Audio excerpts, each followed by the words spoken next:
magkapamilya.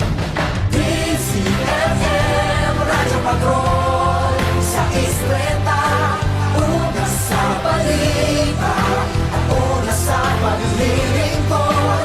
DZFM Radyo Patrol sa Isleta, saan man sa mundo, una ka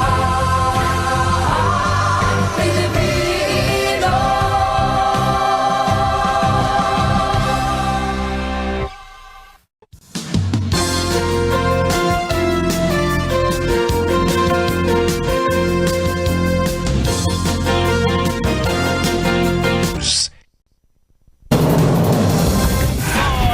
Ulo ng ating mga